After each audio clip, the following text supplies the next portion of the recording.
Let's go. NXT September 23rd, Tuesday, 2025. You already know this the first NXT after the homecoming they just had last week. And it's the last NXT before NXT No Mercy coming up very, very soon this Saturday. Make sure y'all tune in. If you still got Peacock, you definitely will be able to stream this PLE on Peacock. This is not only a ESPN PLE. But yeah, let's just get right into it. They kicked it off with some homecoming highlights. You already know last week it went down. They had a lot of returning NXT superstars and all that. It was a crazy episode. What did you think of last week's episode, the homecoming? It was great. We got to see a lot of wrestling veterans from NXT lose. Yeah, it was a good. Tiffany Stratton was supposed to be there, but she had got injured. On that SmackDown before, and that match she had against Jay and Nia Jax came out. But anyway, yeah, they had the homecoming highlights, and then they kicked it off, and on the beginning of the match, they had Lexis King versus who? Miles Bourne. In a lights out match. And Lexis King came out, and right not even the middle, right when he came out, when he was just pretty much walking out of like the Titantron part, Miles Bourne popped up. He hit the lights, big switch, turned the switch down, and it got the levels of darkness. It started to it got dark up in there, but not too dark where you can't see. But it was a pretty decent match, man. But Lexis King, man, he had a weird ass outfit on, man. I don't know what's going on with Lexis King, man. I don't know. He was looking like the third Pretty Deadly member. He had on some super tight low cut jeans with like a women's white belt on with the holes in there. With you know how women's belts be. He had on a little bitty vest. Like a wild little tight little bitty vest with the blonde lace front going around. He was just looking crazy, man. And Miles Bourne was trying to beat his ass. They was going back the whole time, back and forth and stuff. This was also not only was this a lights out match, this was a weapons match too. They had weapons in this match, and it was wild, man. Lexis King got slammed through a table. Miles Bourne caught his ass at the end of the match, pretty much. The crowd definitely wanted Miles Bourne to win. Miles Bourne caught him, put him through the table, and he beat him, got him out of there. I think how many times has Miles Bourne beaten Lexis King? 3. Yeah, so this is 3 times now. Lexis King is done with. I don't want to see Miles Bourne fight Lexis King again. Lexis King, he ain't ready for Miles Bourne. Miles Bourne beat him. They went back and forth for a whole time, but he was able to get that victory. And Lexis King is a cheater too, so shout out to Miles Bourne for getting that victory, doing this thing, and standing up for all the deaf people all across the world, anybody that got disabilities. I still don't know if Miles Bourne is dating Stephanie Vicare or whatever they call her, but yeah, it is what it is though. But after that, they was in a back locker room, not in the locker room, like in the office with Stevie Turner and who the dude that be with her. Robert Stone. If y'all don't know, they run like Evolve. Stevie Turner, the Prime Minister, and they made a phone call to Ava, letting her know, because if you didn't know, when they showed everybody walking in, who was standing in the background in all the scenes and segments, walking around the background, creeping around the locker rooms the whole night? A bunch of TNA wrestlers. A bunch of them. A bunch of TNA wrestlers is mad that the TNA title is getting put up, and TNA ain't got nothing to do with it. They ain't asked them nothing about it. They just doing it without TNA. So they pretty much called Ava and asked her what to do with all the TNA people that's there, and she pretty much ain't have an answer. Ava gone. She on vacation. She laid up doing her thing, drinking Casamigos, chilling, doing her thing, enjoying that money. She rich. Her dad, The Rock. She just took a night off. So Stevie Turner and Robert Stone was in charge for the night. And after they got done talking, they showed Ethan Page walking in the locker room. He walked past Miles Bourne, kind of like gave him a little smirky face. And then after that, they showed Ethan Page. He come out. He come out doing this thing. He kind of had like a Ethan Page promo. He was just talking stuff about how he beat Ethan Page beat last week at Homecoming. Tyler Breeze. Yeah, Tyler Breeze. He was dissing Tyler Breeze, talking about he ain't a real Canadian. He ain't no real competition. He didn't even really deserve a title shot, and he still got beat by Ethan Page. And the whole time he was doing that, one of Triple A refs, Dr. Wack, he had stopped Ethan Page or something. He had stopped Ethan Page from becoming a double title holder at one of them Triple A events. And Ethan Page was talking a lot of stuff against him, and he invited him to come in the ring and have a one-on-one since they was kind of going back and forth. They got a referee in there, and even with they both had on suits, they just start going at it. They rung the bell, and some kind of way, Dr. Wagner, the luchador, he grabbed him. Ethan Page put him in the ankle lock, tapped Ethan Page out like in 30 seconds, and then he eventually took off his mask. And who was Dr. Wagner revealed to be? Tavion Heights. Young Tavion Heights. If y'all don't know, I think they finna have they finna fight at No Mercy. Ethan Page and Tavion Heights for that North American Championship. It's about to go down. It's finna get crazy, man. We looking forward to that. But after that, though, they in the locker room. They had the women's locker room. They had Jordan Grace back there talking to Carmen Petrovich. And Callie Armstrong was back there, Nikita Lyons. It was a few others too, but they was all back there. And Jordan Grace and Carmen Petrovich was talking, and Ariana Grace was kind of talking stuff about Jordan Grace in the background. And Jordan Grace heard her pretty much, and they got the talking to each other. And Jordan Grace said she gonna see if she could set up a match between them two. She gonna talk to them, and that's pretty much how that went down. But after that, though, they had the speed champion, not the speed, but the speed qualification match. Whoever win this speed match get this fight Sol Ruka at No Mercy. They had Candice LeRae versus who? Laney Reed. Versus young lady Langley Reed for the speed championship. How does speed match work again? 3-minute matches. Every minute the background changes color. Yeah, 3-minute matches. Yeah, pretty much. They went back and forth for it's just a 3-minute match, so you pretty much got to get the momentum going early. You got to beat your opponent down early. They was kind of going back and forth, but if y'all didn't know, Langley Reed, she kind of a beast. She getting better and better. She on a huge winning streak, and she caught Candice LeRae with a nasty knee, vicious. Caught her all in the face. Was able to get that win, and Langley Reed, she beat Candice LeRae easily, and she going to No Mercy. She finna fight Sol Ruka. Make sure y'all look out for that. And by the way, they had Cole Custer, the NASCAR race car driver, ring announcer guy. He announced the match, he brought him in and stuff. But yeah, Langley Reed, she was able to get that win. And Sol Ruka, she was in the crowd with Zarya. They had signs and stuff. They had dry erase boards, and they was writing little disses in the crowd towards Aunt Langley Reed and stuff. And Sol Ruka, what did her sign say? What did it say? She had a sign after Laney Reed one that said, "Your soul is mine." Yeah. So she already ready. It's gonna be Laney Reed versus Sol Ruka. We gonna make sure y'all look out for that. We definitely gonna have our thoughts on all these matches, man. But after that though, they had Jada Parker. She had a whole promo, talking about dissing Lash pretty much. Because if you didn't know, about 3 weeks ago, her and Lash won that in fault, and Lash did beat her. She gave Lash her props. And then, if you don't know, after Lash beat her in that match, Jada Parker attacked Lash, slammed her, knocked her through the barricade, and she was pretty much dissing Lash. She said she hit harder than Lash, she faster than Lash, she talk more shit than Lash.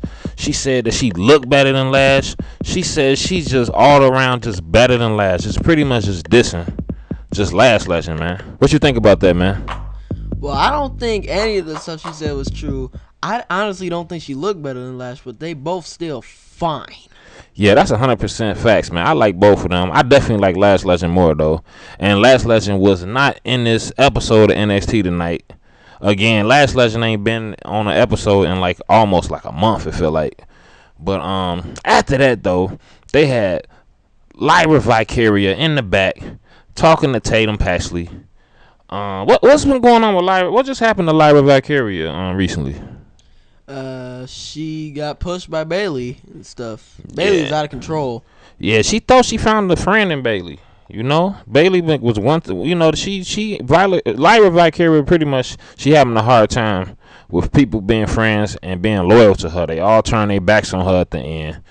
And her and Tatum Paxley kind of been through the same thing, but it's like her friends just got fired, and she kind of hanging around like a fake friend. I honestly think Izzy Dame really don't like Tatum Paxley. But speaking of Izzy Dame, in the middle of them talking, Izzy Dame came out of nowhere, and she pretty much just snapped Tatum Paxley and took it back and just took her away. She was like she wouldn't even let her talk to Lyra Valkyria. Like it's like Tatum Paxley can't talk to nobody else backstage unless it's a Culling member.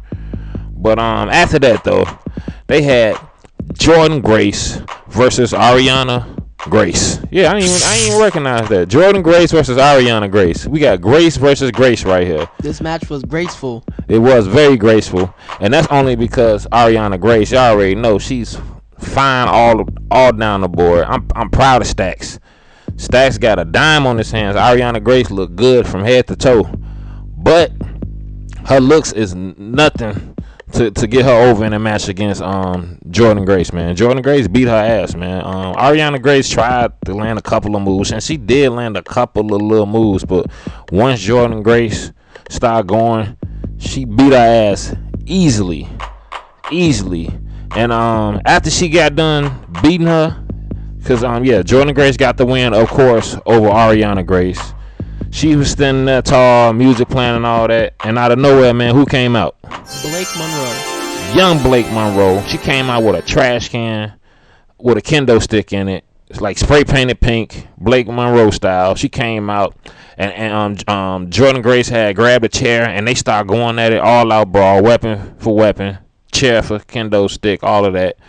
They stopped beating each other up. Security had to come out and break it up. This time, Jordan Grace wasn't throwing security all over the ropes and all that. She chilled out a little bit.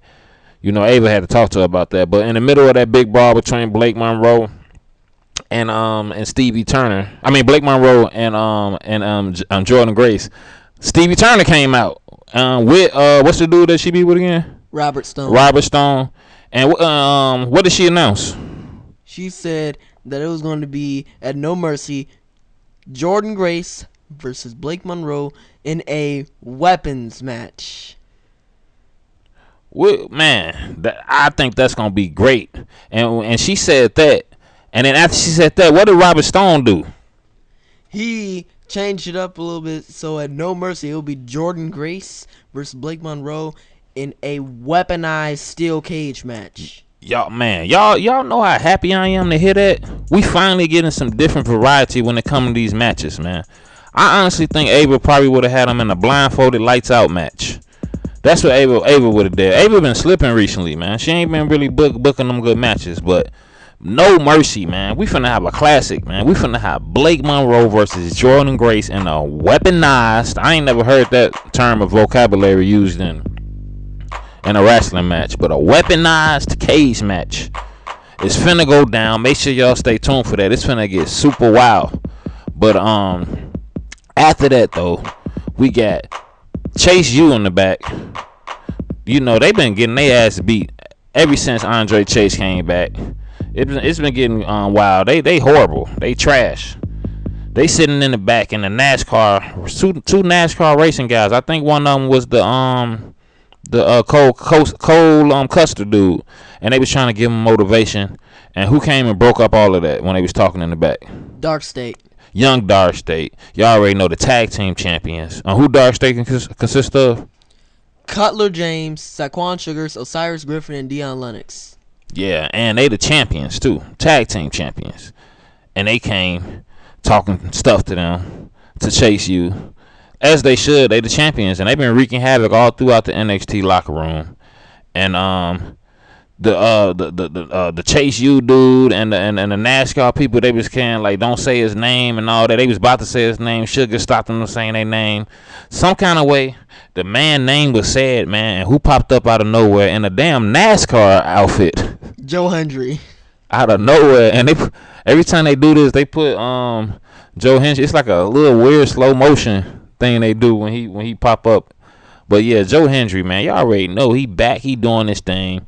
And right then and there, I think they set up. They was like, Saquon Sugars. He told him, "I'm sick of Joe Hendry. You butting in Dark State business. That's when it come to an end. He's sick of them popping out of nowhere on no matches, popping up out of nowhere on the stage, asking them questions, all that. So he was like, let's get the 3-on-3 in tonight, and everybody accepted. So pretty much right there, it was going down. But after that, they had Langley Reed in the back. Talking in her interview, pretty much they was asking her about, getting ready to, cause she just became the speed #1 contender, getting ready to go against Sol Ruka and do her thing against young Sol Ruka at No Mercy. And they definitely had a lot of beef between them two, Sol Ruka and Langley Reed. So you never know what's gonna happen in No Mercy. Make sure y'all tune in. In the middle of Langley Reed and her interview, Fatal Influence walked past, and JC Jane, the NXT Women's Champion, they was finna get ready to walk to the ring, and JC Jane turned to Jasmine Nix and Fallon Henley and said, "I got this. Y'all stay back here. I'm finna do this on my own."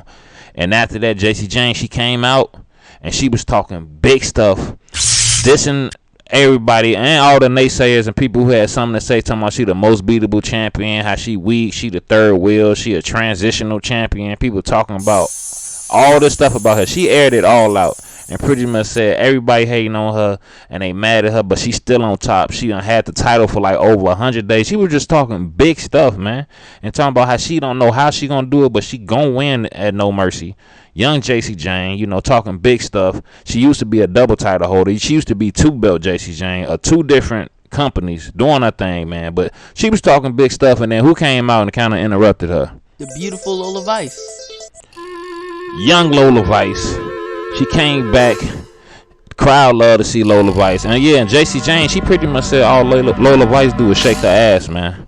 And Lola Vice came out and said she shake her ass because she got a lot of ass to shake. And she dissed JC because JC ain't got no ass back there. But it's alright, JC's working on it. So give her a chance. But after that though, they was going at it. And y'all already know, man, Lola Vice ended up knocking her ass out. Left JC Jane slumped in the ring. We already talked about this. Who you got winning at a No Mercy? Who you got? Lola Vice. Yeah, I mean, come on now. Lola Vice against JC Jane. Y'all already know Lola Vice is dangerous out here. But after that, though, they had Josh Briggs. They had he was the NXT Spotlight of the night. And he had a promo pretty much talking about all the stuff he been doing ever since he broke up with his boyfriend, Yoshiki. He been running and gunning. He been fighting. He been building up beef with Javon Evans. And, they finna have a match this Saturday at No Mercy. So look out for that. It's gonna be crazy. If y'all don't know, the last time they fought, I think Josh Briggs who won that match with Josh Briggs and Javon Evans fought last time? Josh Briggs. Yeah, Josh Briggs. He was talking about that too. So make sure y'all look out for that. Young Javon Evans and Josh Briggs finna throw down at No Mercy. They might bring in the night in with that this Saturday, man. It's finna get crazy. Look out. But after that though, the next match they had of the night, they had the 3-on-3. They had Dark State versus who? Chase U and Joe Hendry. Chase U versus Joe Hendry. And y'all already know Dark State, they on a super win streak. And this is pretty much like Dark State. This is a handicap match pretty much. Y'all already know the two people that teamed up with Joe Hendry, they weak, man. They can't fight at all, really, man. They've been losing match after match. Joe Hendry was out there trying to do it all pretty much by himself. And he was trying to hang in there, but Dark State is just too much. They too big, too powerful, and it's actually 4 on them. 3-on-3 matches ain't fair. It's 4 of them. Just because it's a 2-on-2 or a 3-on-3 or 1-on-1, some kind of way, all 4 of them gonna get involved. Cutler, all of them. And who was the 2 representing Dark State? There are 3 people representing. 3. Who was the 3 representing? Osiris Griffin, Saquon Sugars, and Dion Lennox. Yeah, Cutler, he set this one out again, so y'all already know. It's, he barely fight. He just be talking stuff, and he wasn't weird tonight. He didn't say nothing weird. He didn't say nothing that was out of control or sounded like super suspect or zesty. He was the one who kind of set up this match, so you already know. But yeah, Dark State They got the win easily. The only person they had to worry about was Joe Hendry. What did you think about this match, man? It was a good match. It was okay. I'm not a Chase U guy. Definitely not a Chase U guy. I'm definitely not either. Andre Chase, it shouldn't even be a Chase U. Rich Holland beat Andre Chase U, and the stipulations of that match was if Rich Rollins wins, Chase U was ended, and it ended for a little while, and then he brought it back, and now it's weaker than ever. So it's crazy, man. But after that, they had a Ricky Saints promo in his hometown. I think he's from New Orleans or something like that, man. He was just showing how much love he get from the city. People in his hometown love him. He came a long way. He been doing this thing, and he want to be one of the best, and he ready to take down whoever win in tonight's main event. And yeah, Ricky Saints, he seemed real official. He seemed like he real serious to take this title, man. Who you got winning that match? Ricky Saints or Obafemi, man? I got Ricky. If that's possible, who you got, Ricky Saints or Trick Williams, man? Trick. And you never know what's going to happen, how they going to set things up. Make sure y'all stay tuned. But speaking of that, after the Ricky Saints promo in his hometown, they showed Javon Evans. He had an interview in the back. And he was pretty much talking about how he got this match coming up with Josh Briggs. And, you know, he definitely, he getting ready, man. He know Josh Briggs is not an easy opponent. He been beating on Yoshiki. He been cheating on Yoshiki. He been doing all kind of wild shit, man. All kind of stuff Josh Briggs been into, especially with the baby oil too, undercover stuff. But Josh Briggs, you gotta watch your back out for him. You don't want him to be behind you. But in the middle of Javon Evans' interview, out of nowhere you hear a loud sound, and then you hear like another sound, and you found out that who was beat up, laid on the floor. Who got attacked, man? Jasmine Nix. The beautiful young Jasmine Nix. Somebody must have beat her ass, hit upside the head. She was left beat down in the back. JC Jane and Fallon Henley walked up. You don't know who quite did it. I don't think it was neither one of them. And JC Jane and Fallon Henley, they had no love for her at all. They didn't tend to her aid at all. They ran up, and JC Jane was like, well, you can't be weak. You got to be strong. And Fallon Henley was like, yeah, and they walked off on her ass. They showed no love to Jasmine Nix. What you think about that, man? I think Jasmine Nix is going to mess up JC's match and no mercy for that. Something is definitely finna go down. Jasmine Nix, she been disrespected enough. She been talked about enough. She been treated like she don't mean nothing by JC Jane. And even sometimes Fallon Henley played both sides. She act like she JC Jane's friend 1 minute, and then she act like she Jasmine Nix's friend 1 minute. But she always switching back and forth. You just never know with this crew. I think Fatal Influence is officially finna be done, man. I think it's over with. I think it's a wrap. But after that, though, they had the main event of the night. Trick Williams versus Obafemi for the winner gets the title. Trick, you already know Trick Williams is the TNA champion. Trick and Obafemi the NXT champion. Whoever win, they become a double title holder of both brands. So it was a crazy match, man. Once they got this match going, two of the top competitors off back, let me tell y'all, man, Trick Williams, man, this nigga needs some pants. Definitely needs some pants on. He got the same situation as Cyrus Griffin. This nigga need to put some goddamn pants on. It looked like he was wearing Last Legend's booty shorts or something. I don't know what the hell is wrong with Trick Williams, man. 2 months baby oil. His fucking drawers too tight. He wilding out around here, man. I don't know what the hell is going on with Trick, man. But yeah, I wanted over to just to destroy this cat, man. They was going at it though. Trick, he got some of the wildest kicks, man. Kicks. I thought Booker T had the best kicks, man. But Trick, man, he stepped it up, man. He was catching them, and in the middle of this fight of them going back and forth, who came out the crowd and stepped up to become pretty much the third commentator? Mike Santana. Young Mike Santana. He brought the bun, the Bodiqua, the Puerto Rican villain. You already know. And there was a bunch of TNA people in the crowd.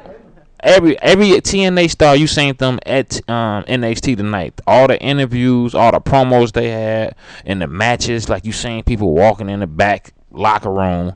For all we know, somebody from TNA might attack Jasmine Nix. We don't know.